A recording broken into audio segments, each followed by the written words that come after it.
and welcome to another evening of frank conversation here on Hard Copy. I'm Maupe Ogun Yusuf. In the last couple of weeks, there's been a huge outcry, as there ought to be, over the state of security in Nigeria. Killings in Zamfara, Plateau, Adamawa, Ebonyi states, and others have been largely responsible for this. But another threat, which seems even more sinister, is that being waged on Nigerians by those who deal in fake, substandard and expired products without a bother about the consequences it could have on the populace in the immediate to long term.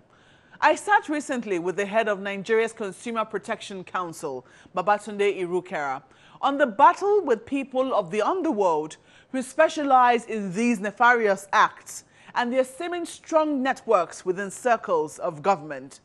However, before we went into that conversation, I asked him if the mandate of the CPC shouldn't be streamlined.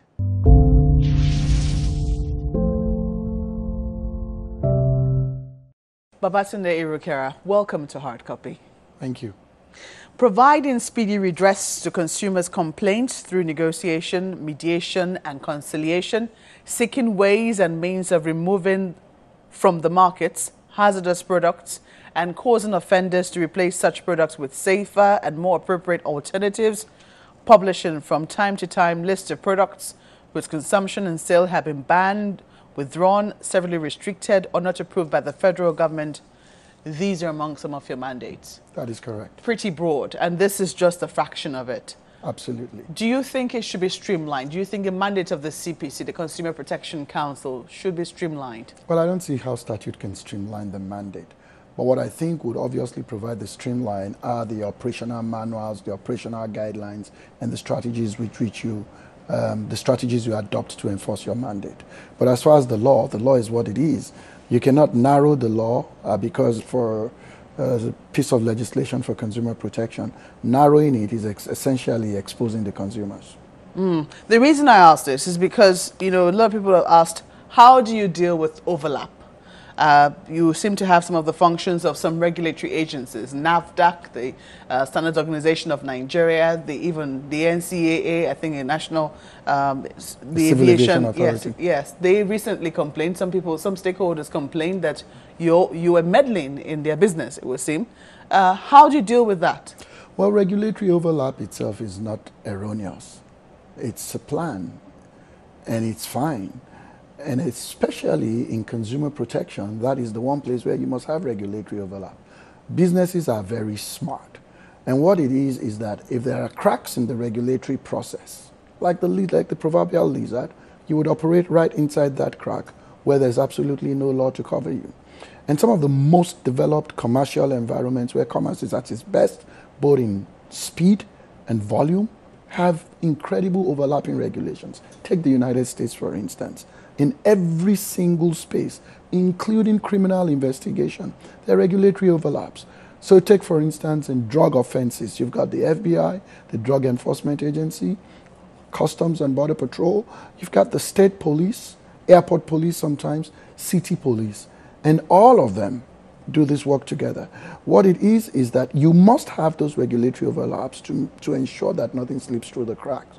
Now, what determines effectiveness is how the regulators perceive their work and how they leverage on the strengths of each other to execute their mandates. Which is a big challenge, because some people will say if you already have complaints coming from agencies like the NCAA who believe that you might be meddling in their business or an area that is their territory, and people looking at the fact that, I'm looking at the seeking ways and means of removing from the markets hazardous products. I'm wondering, isn't that for NAFDAC or for the SON? Oftentimes what we see is rivalry among government agencies. How do you handle that?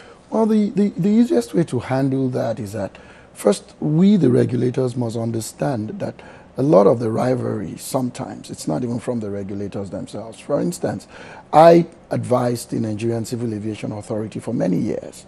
As a matter of fact, the current consumer protection rules of the Civil Aviation Agency, I wrote them. I led the team that wrote them. And so I would be the last person to violate those rules. I know exactly what it is. And what might be interesting is that it is not out of place that you would have a general consumer protection authority. And you'd have consumer protection components in the roles, or at least in the mandates of sector regulators, and it's fine. But what that does is, for instance, the Consumer Protection Authority in itself, its only constituency is the consumers. It doesn't have any conflict. It doesn't receive any licensing fee. It doesn't have anything to do with the operators. But with each sector regulator, what they're trying to do is balance the rights of consumers against the rights of the operators. That's where you get your licensing fees from. That's where they get their upkeep from. And so they rightly have to understand what those problems are. And in the Consumer Protection Authority, it's good to understand those problems, but it's also important to be absolutely clear what your constituency is. And so it's typical that you might have consumer protection components in other pieces of legislation, and what usually would happen is some type of a collaboration. And so what usually would be the case is that a Consumer Protection Authority would have its strength across the board in different areas, but for that particular reason would not specialize in everything. Whereas a sector regulator would specialize in some things. And because of that specialization, you're able to collaborate. I'll give you an example using the aviation as a test case. I remember when I was advising the Aviation Authority many, many years ago, and we were writing the consumer protection rules with respect to delays and cancellation of flights. And the Consumer Protection Council at the time was repeatedly pressuring about how the rules were insufficient. And I remember one of the things that the technical people in the NCA said at the time is, listen, we've got to recognize that there's some infrastructure deficits that would affect consumer protection. For instance, we're not able to get Jet.1 fuel at the right on the air side as most other places in the world.